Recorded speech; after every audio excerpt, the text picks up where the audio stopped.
guides to a really great financial future. Tom and Don are talking real money. Tom is copying me. Tom is copying me. He's Meryl Streeping me. Do you know what Meryl Streeping is, Tom? That's this. I won't be ignored?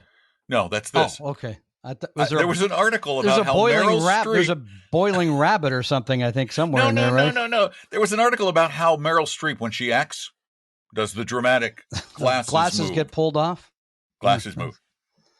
So here, with a dramatic glasses pull, I'm Don McDonald, talking real money with you, and over there in the far, far western reaches of the United States of America, the inimitable, that means unimitatable, Thomas Charles Koch II. And I don't think anyone wants to imitate me. That's the good news for the rest of the world. I think you're okay. Yeah, fine. Yeah. Oh, gosh. Oh, folks. Oh, people. Oh, great people of ours. We are going to talk about how you can maybe retire early today. The question is... I can retire today? Is that what you're saying? I was going to say, for some of us, we've gone way past early. Good point. As a matter of fact, I was thinking about this out walking the dog today. I was going, retiring early. Would I have ever wanted to retire early? And I thought back over my many decades of life. And I came to the realization that if I wasn't working, I'd be worthless. I don't want to retire. I don't even want to retire old, and I'm there. Right? What about you? I have honestly, this already. Yeah. The worst day of the week in my household is Sundays because I don't have work, and that means I tell other people around the house what to do. They don't like that. No, get back to work. I'm telling you, you and my wife are twins switched at birth. That's so true. When I'm not working, it's not me telling people what to do. It's my wife telling me what to do. And then you get to look forward to me telling you what to do. I'm sorry. It's not. Oh, thank God she's a lot prettier. That's for sure. Anyway, the reason we're talking about retiring early is because there was a recent article that Tom found, because I never go to this website. I never go there unless somebody prompts me, from CNBC, the headline of which is Early Retiree Shares 13 Stupid Simple Money Rules that helped him save $1 million. And, there's some good stuff here, Tom, but I want to kind of just go through them, if you wouldn't mind, Mr. Thomas C. Koch. Yes, one by one. Happy to. Let's talk about, because we said 13, so we at least have to give them the headline of the rule. And his number one rule. Well, you're going to give him credit first? Who wrote the article? Who's the dude? Yeah, that's important. And this is probably the reason I like the article. It's Stephen on Speed. On Speed. Steve Adcock is his name. That's probably, so if you just add to your name, you're an Adcock. Probably the reason I like him. So anyway, but his Twitter handle is at Steve on Speed. I see that. Yeah, I don't know. Well, that's probably how he was able to do so much in his young years. He was just always on drugs. And he retired. No, I'm kidding, Steve-O. That's not funny. He retired at 35. His wife was 33. They had saved about $1 million. Okay, here are his stupid simple money rules. Can I come back for a second, though? They saved about $1 million. Yeah, that's what he says. Well, you've got to have a very frugal lifestyle going forward to retire on $1 million or less. Okay, we're not getting into that today. That's retirement income. Today, it's the stupid simple money rules. All right. Number one, he says, I ignored the follow your passion advice. Wait. He ignored it? That's what he says. He said he did that. He loved photography, but he realized if I do photography, I'm only going to make this much. I could be a software engineer and make a whole lot more. So he decided to take the higher paying job. Wow. It's actually really I have guys good. I know that are passionate like I am about soccer who decided to do soccer and they don't make any money. Yeah. No. But the funny thing is I've always been passionate about performing.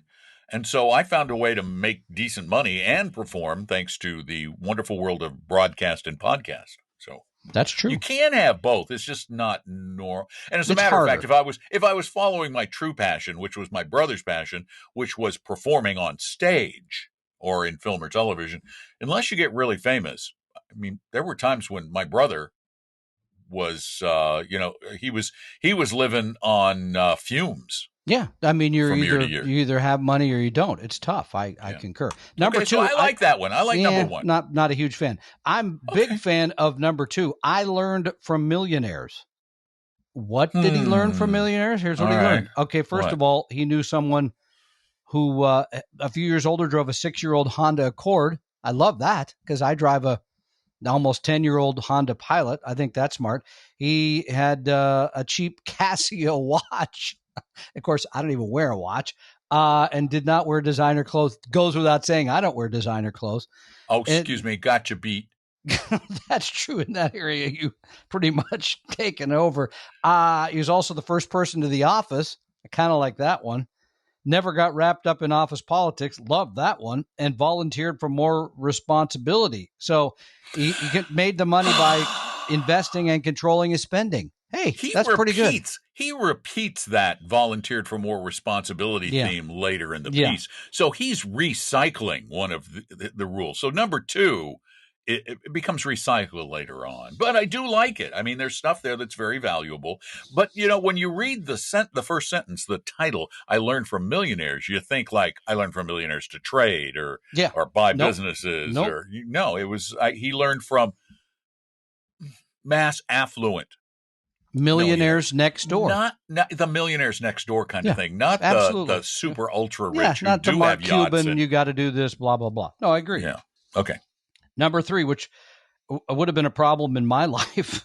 He cut losers from his life. Now, I wouldn't have any friends if they all cut losers from their life. I'd be very lonely.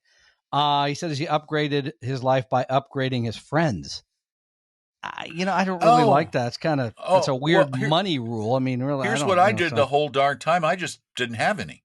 Oh, now you're going to make us feel feel bad. Didn't have any, or if you had friends that were like 3,000 miles away, you can't go out drinking with them and waste money. That was part of it. Is he didn't go out to the bars with them. All right. And guess what? That one gets recycled later. Yeah, he mentions that quite a bit. Number four, I exploited my 9-to-5. I invested in my employer-sponsored 401k, got the company match of 4%, free money that my employer contributed on my behalf. Also did the health savings account, et cetera, et cetera. Yeah, that one, those are good. Come on, those are good. We love. We see people every day that don't do it. Single. You're 30 years old. I can't afford it. Yeah, you can. You got to. You can't afford to take free money? Well, what if it's only a match if you put in the money up to that match? Well, okay, let's use an interesting analogy. Let's say you are walking down the street and somebody says, hey, I have a $10 bill that I will give you for a $5 bill. I'm always waiting for that offer. Well, but what you have to do, you have to have $5 to give them. Yep. But now they're going to give you 10, so you now have $10. But we know people don't do it. Your employer says, you got to put away $5 and we'll give you $10. It's still like a third of the country that does not do that. So you can say whatever you like. Number 5, I think, is dumb. I switched companies 5 times in 14 years. I don't get that. Well, I guess because, I worked for Tom and Don and then I found somebody else who paid me $10,000 more a year. I went to work for them instead. Oh, is that what he means? All right, I got to go. I'm sure there's somebody somewhere who's going to pay me more to do this podcast. I wouldn't count on that, by the way. You're right. Keep going what you got. Number 6, I automated everything. I absolutely love this. Yeah, automatic deductions for 401k and Roth IRAs. Excuse me? Automated bank transfers to contribute money to his brokerage account, so post-tax automated. Yeah. And it says then auto bill. Do you do this? Yeah, of course I do. For electric and water. You don't pay like old paper bills? No. Honest to goodness, I imagine you still sitting down at the dining room table with a stack Saturday of bills morning, and going, write some checks. I got to pay the bills. No, you actually automated them. Yes, I did. You, the Luddite. I'm proud of you. I know. Thank you. I move up to Cro-Magnon or something from Luddite, remember? Yeah, no, you gave me full credit. You're full Homo sapiens sapiens now. Look at the forehead. You can always tell. Number 7, I ignored the haters. I don't get that. People will criticize you for spending money differently. First of all, I never had anybody who've done that in my life who said, hey, why are you doing that? Why are you drinking the fancy wine when you could be drinking the cheap stuff? And no, I've never had anybody tell me that. Apparently he had some stupid friends. Yeah, well, that's why he changed having friends. No friends is the way to avoid that. He cut the losers from his life. Number 8, I ignored the Joneses. I love this. Just because your neighbors bought a brand new car, boat, or house doesn't mean you need to. Stay focused on your own goals. That's absolutely terrific. Ding, ding, ding, ding, ding. You get 110 for that one, don't you think? Now, let me ask you about the reality of that situation. Yeah. I know some people do it, but you hear it a lot. But have you ever felt that? Have you ever said, oh, look, my neighbors just bought a boat. I need a boat. Oh, look, my neighbors actually put their pool in the ground. As opposed to on the ground. On the ground. So we have a neighbor actually who is putting a pool in the ground, which I Are you jealous? Still find no, not in one. Yeah. No, because even above ground pools are a lot of trouble. More trouble, I think, than they're worth here in the Seattle area. That aside, yeah, I felt that way in my life. Jealous about what others have had. Sure, I don't so much anymore. I think it's Maybe getting old that's a thing. Wisdom thing. Yeah, I think when I was 35 and I saw that, why does he get to do that and I don't? I felt that way. Sure. Yeah, no, I don't feel that way anymore. All right, what's number 9? Number 9, I prioritized open communication. Oh, we like this. Yeah, I don't know what that means. Well, it means talk to your spouse or significant other about money, so that you don't have any surprises. That's fine. I get that. Yeah. Okay, number 10, I prioritized my health. I guess I should pay attention to that one. 2007, he says he was out of shape and unhealthy. Decided to change that by eating better and exercising regularly. At least I get two of those right, or one of them right. Anyway, lost 70 pounds, got in the best shape of his life. He's 41 now, training daily. Yeah, I think that's good. I don't know how big a money thing that is. I guess it could be because you save money on healthcare eventually, I suppose. Wow, he spent $10,000 building a dedicated home gym. I don't think our gym costs anything near that much. Number 11, this one's very good. He claims Americans have almost $1 trillion in credit card debt. Oh, I'm sure that's right. That's just I'm sure that's right. And he says he avoided it. How could Visa, MasterCard, American Express, Discover, all of those make the money they make without $1 trillion out there being owed to them?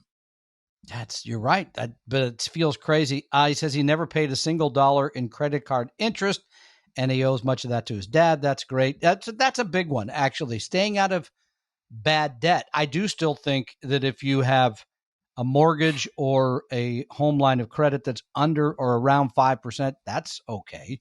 And I don't think you should run off and pay that off right away. Just met with someone who's he doesn't really mention that, though. No, he mentions mainly credit card debt. Yeah. And we've talked about this. I use my credit card to pay it off. I do that now. Yeah, there was a time in my life. There was a time in your life. I know for a fact there was a time in both of our lives when we couldn't do that. Yeah. It was we couldn't, or we just didn't. We chose not to because we led a lifestyle on one paycheck and then suffered the loss of that paycheck and had to figure out some way to continue making those payments. Good point. Number 12, I always said yes. This is the repeat. I think it's kind of silly. I remember calling a meeting, nervous. Yeah. He always took the next job that they got offered, I've got to give him a little credit for it. A little bit. I want to disagree with you slightly. This is one of those things that makes you incredibly valuable to your employer.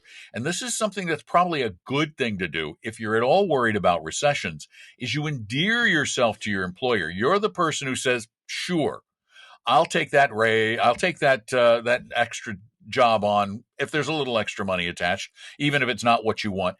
You want to be valuable to your company so you don't get laid off in a recession. I get that part. Which you may be facing. I mean, I still think the labor thing's about to go through a major 180 degree turn. I'm too old. If somebody lays me off this time, I'm done. That's that. Okay. Yeah, I got 2 sibs in that situation. And then 13. Oh, fine. Come 13. On. What a waste of time. Yeah, I stopped. Go ahead. Tell them what 13 is. Stop going to the bar, he says.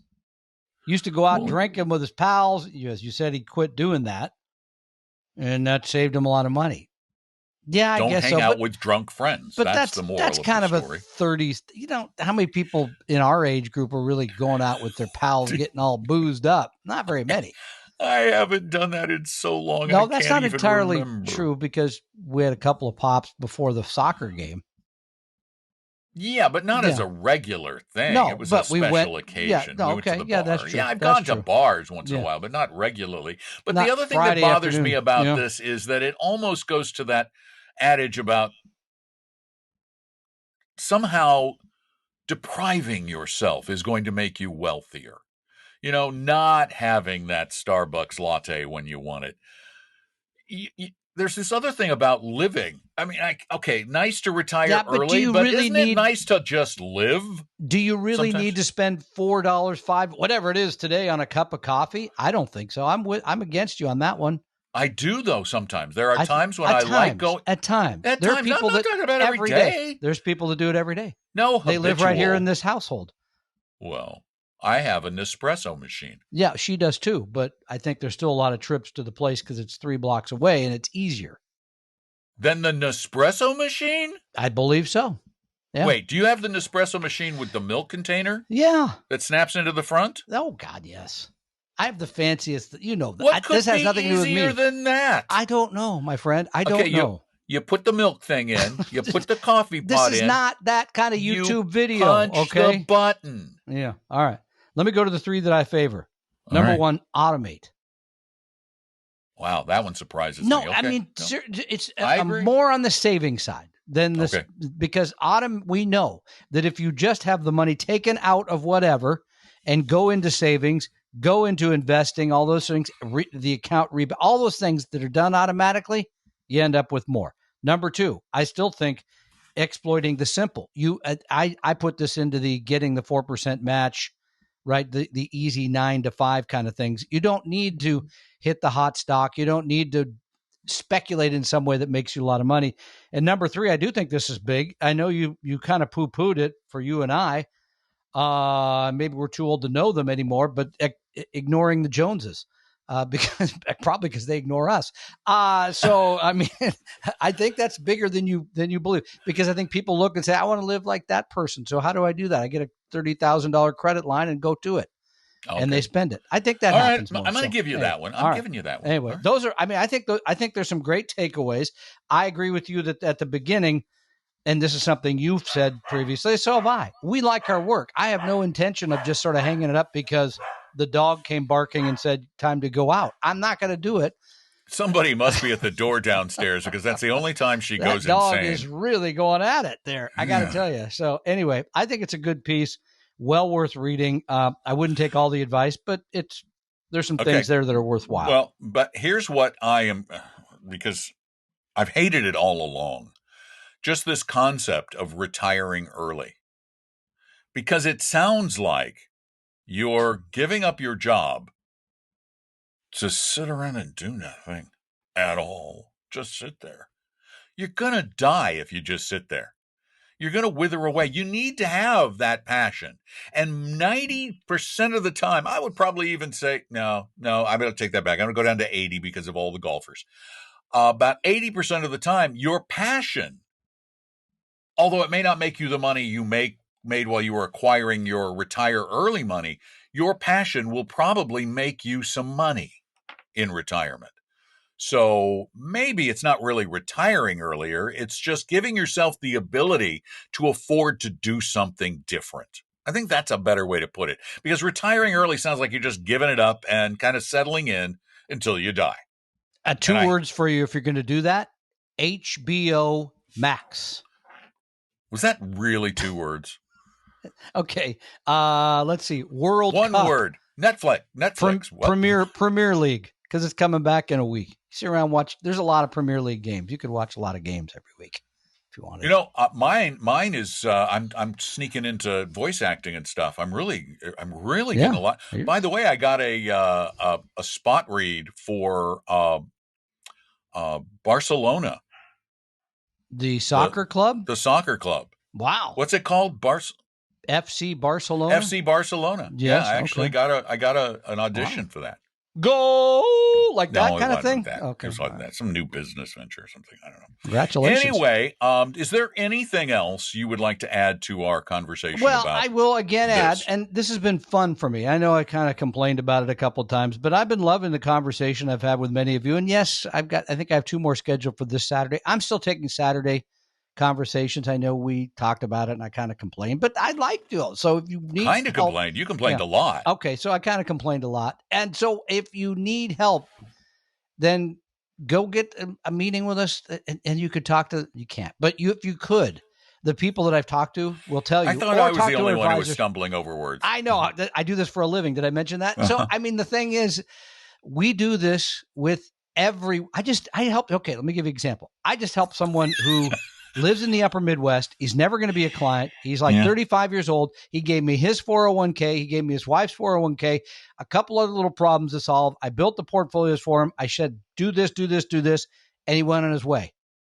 Cost him nothing. I enjoyed it. I loved it. I mean, I don't do that all day because I've got clients to take care of. But people are skeptical. They really are. And we want them to be skeptical, yeah, but the reality is we do actually do this. We do. I know it sounds wacky weird, but that we're going to take our advisors or Tom or somebody's going to take a half hour, 20 minutes, 45 minutes of their time, and it's going to help you solve some financial problems that are probably overwhelming you or confusing you or concerning you with no cost.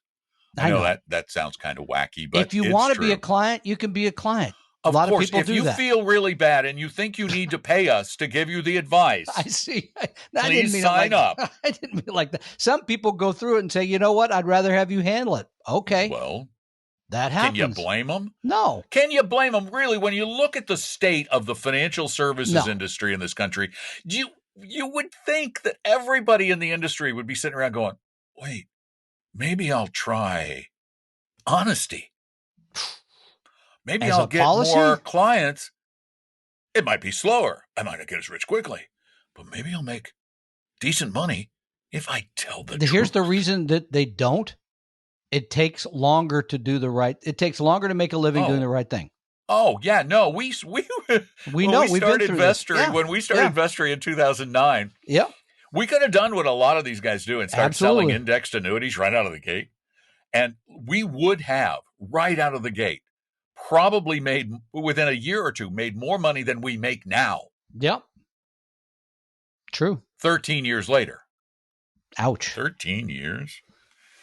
Damn, Tom, we're old. Need a new job. All right, everybody. Another job. Ouch. Here's what you do. You want to make an appointment with one of our people at Vestory by Appella, soon to be Appella. Just go to Vestory, soon to be AppellaWealth.com. Soon. It's still Vestory.com. Go to Vestory.com. Vestory.com. And, let's see. Program note. Can I do a program note? Yeah. Yeah. It's your program.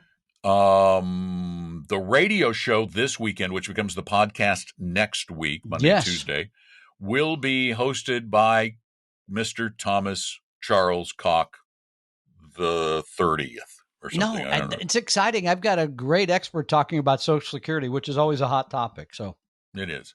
Tune in. I will be flying up to New York for my brother's memorial, and then I'll be back on Monday in the studio to edit those up. And then we'll have some regular shows for regular podcasts for next week. The following week, the first full week of August, I will be spending time with my wife's family at the beach, taking vacation number 2, which I think sets a new world record for me. It does for you. 2 vacations in a single That's why I say summer. It makes me nervous. You might start liking these. I don't know. No, you know what was funny is I called my daughter after she went with us to the cabin in Georgia, and I called her. We talked after we got back, and I said, "Oh, it feels so good to be back here. Oh, I can't wait to get back to my desk. Give me back my studio. I love my studio. Oh, that's funny. I love my microphones. I do. I love you guys. I love the Lit Reading podcast. I love doing it. I love doing voice work. I love it. By the way, if you need voice work, go to donmcdonald.com. Are you just saying I love anything just to say I love anything? No. Because I found that vacations were more tedious than I imagined. Said you slept a lot. I did. I slept a lot. Good for you. I did. I got a lot of rest. And then, of course, I got back to thinking about my brother's memorial service. Yeah. I couldn't sleep because I got to do a thing, kind of a eulogy. Yeah, thing. We'll all be thinking about you. Mine will not be a normal eulogy. So, matter of fact, let me just add this. Actually, I can put it in the podcast. No. No, this you're going to love this. That's true. You could. That's true. You saw it. Well, I've already heard it. I did. Yeah. It's great. I can probably just to download this. I know I can, and put it in the podcast right just any second now. I'm going to put it in this is in memory of my brother. This is my brother, the voice of my brother in this very famous commercial. When I love something, I sing about it. Well, I love the triple treat box. And the one and the hey there pizzas. I'd love to taste your toppings. You keep me warm when the temperature is dropping. Is that a cookie? I didn't see that coming. And look, there's some breadsticks too. Is it warm in here? Hey, and who doesn't they'd add a way to play? Say, seems that each and every hour of the day, they are gonna give an Xbox One S away. Son of a hut lover, I'm melting again, aren't I? Great commercial. I just love that commercial. I absolutely adore that. Hilarious. There was another one where he melted into a puddle on the floor, and it was just his mouth moving in the puddle going, I melted. Because what am I doing next to a pizza oven? Right, melting. A snowman. Get it? Okay. So anyway, that was my brother in one of his many roles. He was Les Mis on Broadway. He was in Les Mis on Broadway. He was in Mamma Mia, Memphis, Sideshow. Oh, great Kinky shows. Boots. Off-Broadway, he did Man of La Mancha, Annie Get Your Gun.